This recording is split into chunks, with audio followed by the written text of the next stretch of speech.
Hello, I'm back, and for today, I'm going to share my One More Chance, the musical experience featuring the songs of Ben and Ben.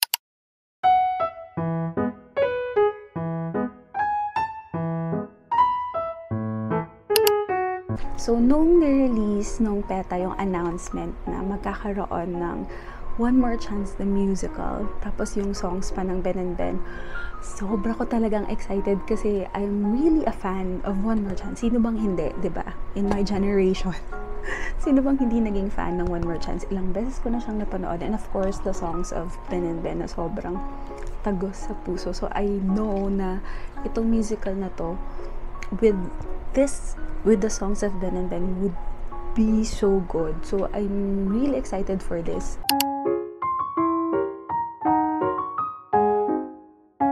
So, ayun. Nung pumasok na kami sa theater, it's really small. I was expecting na malaki siya. Na magkakaroon, na kapag nasa balcony ka, medyo may disadvantage. But no, maganda pa rin yung seats kahit nandun ka sa balcony, kasi balcony yung pinili ko. And ma-feel mo pa rin yung actors kasi nga, as they said, intimate yung PETA Theater. So parang okay lang din kahit balcony lang yung napili mong seat, because you would still get to experience or mapapanood mo pa rin lahat ng mga nangyayari sa stage. So yeah, it's pretty cool.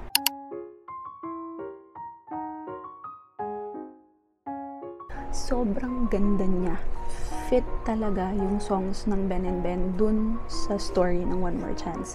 And I think it's because sobrang relatable ng One More Chance and relatable yung songs ng Ben and Ben. So, swak na swak talaga sila. The heartbreak, yung happiness, revelation, yung struggles, well represented siya dun sa play.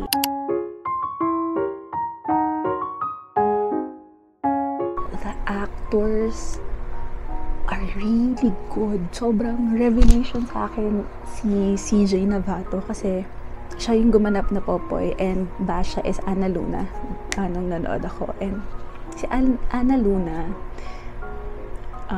sorry, balik tayo kay CJ. Si CJ is really revelation siya sa akin kasi I don't have much,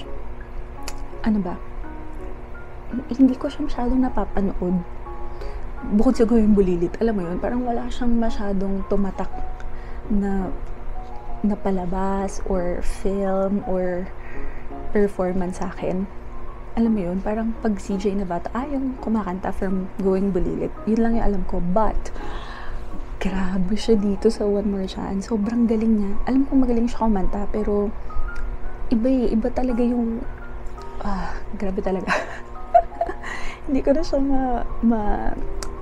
ma-express mabuti, but he's so good and he's really good looking. Alam mo yun, pag may mga artista kasi na hindi mo masyadong, wow, coming from me, may mga artista na pag hindi ko siya masyadong na-appreciate nung nakikita ko siya sa TV, nung napapanood ko siya, but nung napanood ko siya dito, grabe, sobrang galing niya, and yung charisma niya ang lakas din.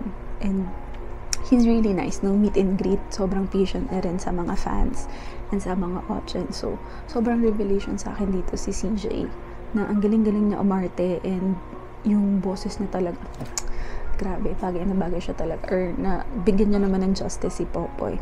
And also, Ana Luna. Sobrang ganda ni Miss Ana Luna, and sobrang galing niya kumanta. Alam ko magaling na siyang actress kasi napanood ko siya dun sa Tayo sa Huling Buwan ng Taon.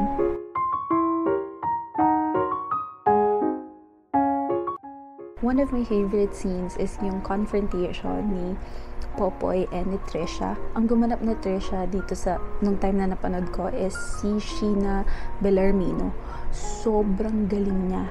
As in, napapanood siya sa TV na magaling siya kumanta, pero iba talaga yung personal mo siyang maririnig. And yung arte niya doon, kasi parang ang kanta ay iba nga ito, ang iyong gusto. Doon nag-start kasi parang nakikipaghiwalay na nga si Popoy. Anyway, nung kinanta niya yun, feel ko talaga na yung galit dun, di ba katang isip yung kanta? You could really feel yung galit ng breakup. Sobrang galing niya na na-portray niya ng maganda yung POV ni Trisha nung nakikipag-break, nung nagbe-break na sila ni Popoy dahil nga Popoy still in love with Basha. We all know that. So yun, sobrang ganda ng part na yun. Pangalawa is yung scene ni Chino nung nag-attempt and yung like realization, yung pag-uusap nila ni Popoy, syempre yung line ni Popoy na kaya tayo iniiwan, diba? Sobrang naiyak ako dun sa part na yun kasi sobrang niya,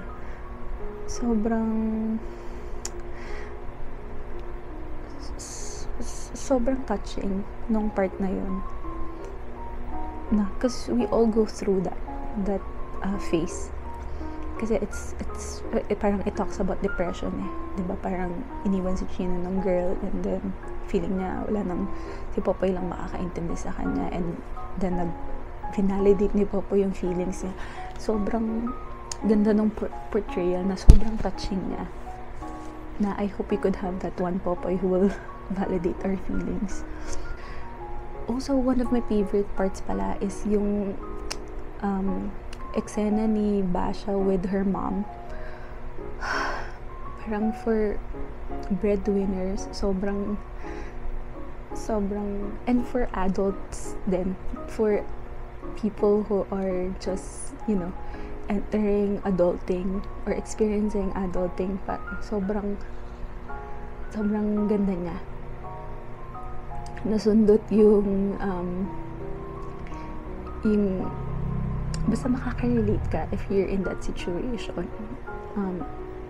Yun din maganda dun. It tackles yung dreams, anxieties, and it also tackles yung issues na kasi parang si Basha gusto niya ng career growth, diba?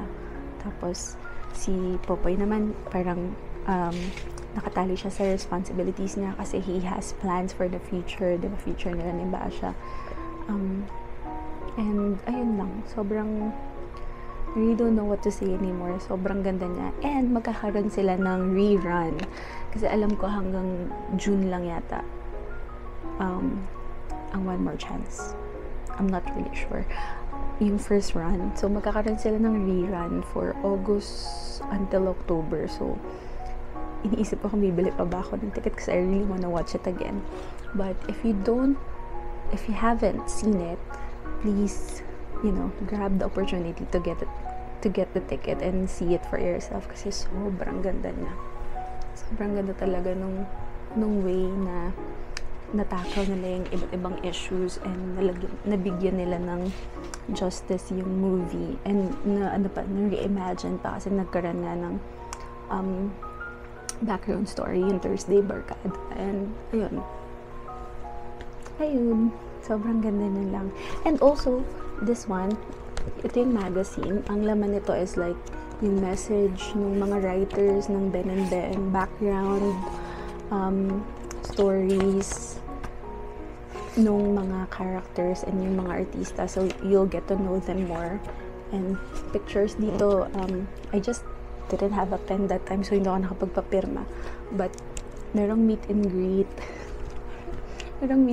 after, so you can get to see them up close and pwede kayong magpa-autograph. So ayun, so you could ito din yung list of songs nila. And sobrang ganda niya as souvenir also, and habang nandun ka sa play, you could read it so you would know the characters. This is 500 pesos yung bili ko, and I think it's really worth it. Sobrang din ang laman niya to understand more of how they build and what's in this musical play. Ayun lang, I'm really, really happy that my first experience watching a musical is One More Chance, and it features the songs of Ben and Ben. So yeah, sobrang ganda niya. So if you could have the opportunity to watch it for the rerun August to October, yun,